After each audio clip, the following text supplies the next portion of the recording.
Jadi pengaduan masyarakat terhadap kinerja pemerintah daerah itu dibuka dua channel, yaitu channel yang melalui WA, WhatsApp, dan juga melalui aplikasi SP4N Lapor.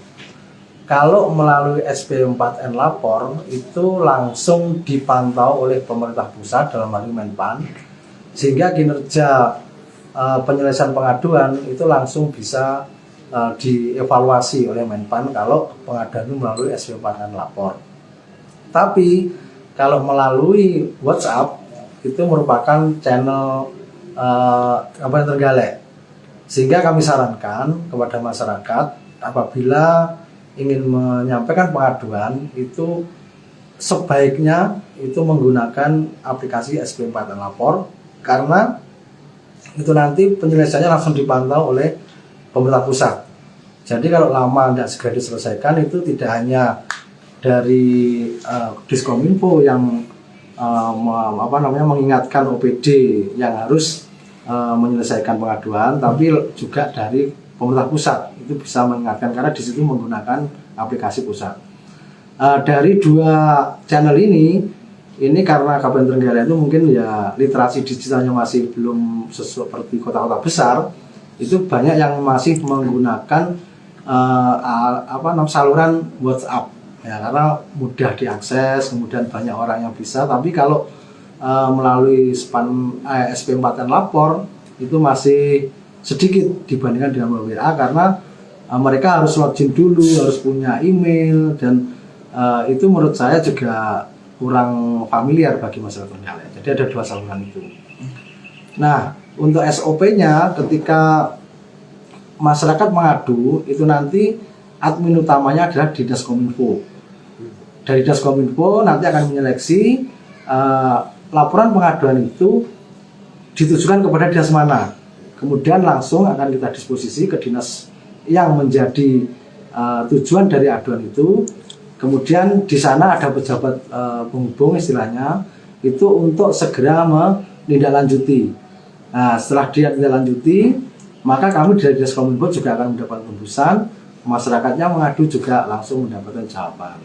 Jadi itu alur dari pengaduan yang ada di Trenggalek. Untuk jumlah aduan Pak selama 2023 ini berapa sih Pak?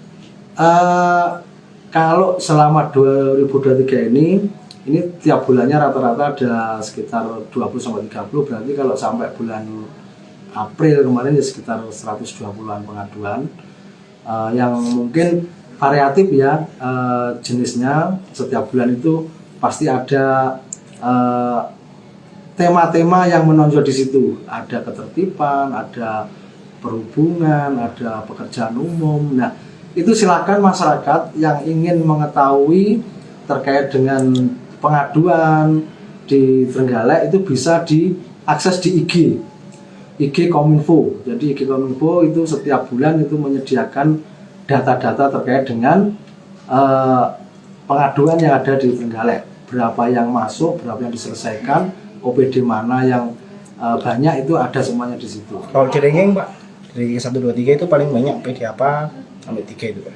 Nah, ini yang ngetren itu dari permasalahan di Trenggalek ini ya terkait dengan dinas sosial, terkait dengan infrastruktur jalan, kemudian terkait juga dengan ketertiban umum. Jadi 3 hal itu yang menjadi primadona permasalahannya. Terkait dinas sosial mungkin masalahnya ya terkait dengan bantuan yang tidak tepat sasaran, kemudian orang yang harusnya dapat bantuan tidak dapat, itu rata-rata seperti itu. Kemudian kalau di infrastruktur ya mungkin jalan yang banyak yang rusak, kemudian kalau ketertiban umum mungkin juga banyak terkait dengan penertiban ODGJ, penertiban anak-anak pang dan sebagainya.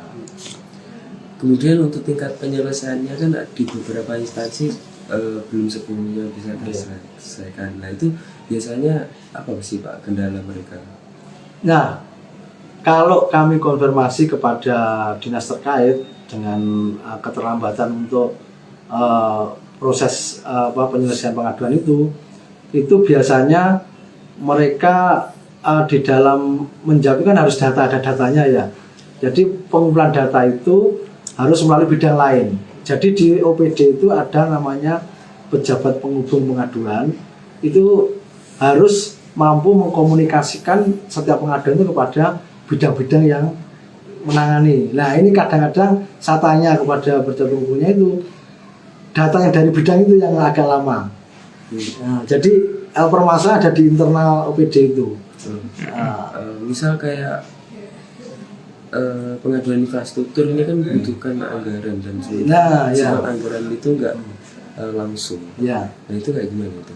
Nah, kalau memang sistem penganggaran kita itu kan bukan hari ini butuh, hari ini bisa dibiayai. Jadi anggaran kita itu kan apa yang akan kita kerjakan hari ini kan sudah direncanakan tahun lalu. Nah, sehingga ketika ada pengaduan terkait dengan infrastruktur itu biasanya menggunakan dana pemeliharaan. Kalau memang memungkinkan untuk volumenya melalui pemeliharaan. Tapi kalau tidak memungkinkan, ya itu menjadi agenda untuk perencanaan di perubahan APBD. Kalau perubahan APBD itu tidak mampu juga, ya berarti harus menjadi agenda perencanaan tahun 2000 di tahun selanjutnya. Nah inilah menurut saya yang memang tidak seperti zaman-zaman dulu ya. Dulu itu kan untuk pengelolaan keuangan itu kan tidak serigid hari ini. Jadi hari ini tuh tidak bisa mengerjakan kebutuhan hari ini itu dananya juga harus di hari ini.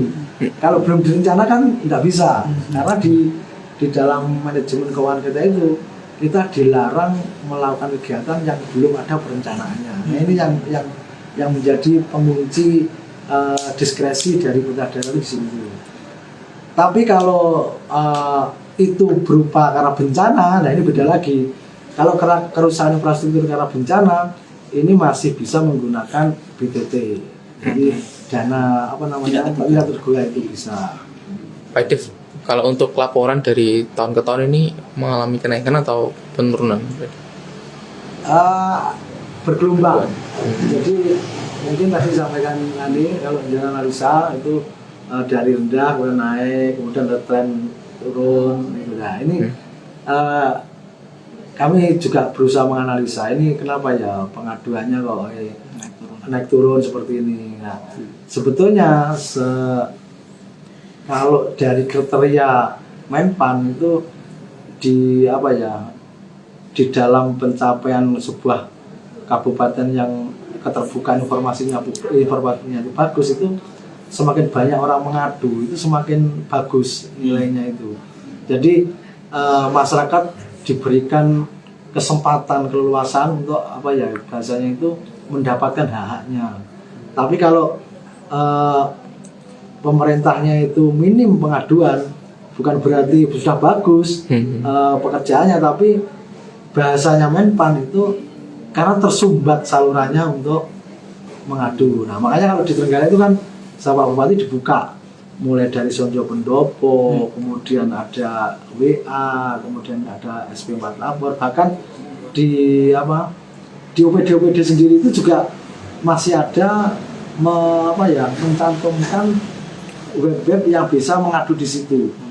Bahkan masih ada juga yang manual menggunakan kotak saran itu. Nah ini sebetulnya kalau itu teman-teman OPD itu mau merangkum juga terkait dengan pengaduan yang masuk di kotak saran kemudian dilaporkan jumlahnya ke kita untuk masuk di aplikasi pengaduan, itu kelihatan banyak. Artinya selama ini belum ada itu. Sebelumnya di rumah sakit itu kan ada, kalau saya nggak salah ada kotak saran itu ya. Itu nggak dilaporkan, mungkin banyak juga di sana itu. Jadi kelihatannya kan nggak mungkin, nggak cuma 1 bulan atau 20-30 bulan, nggak mungkin. Nah itu yang resmi saja yang masuk.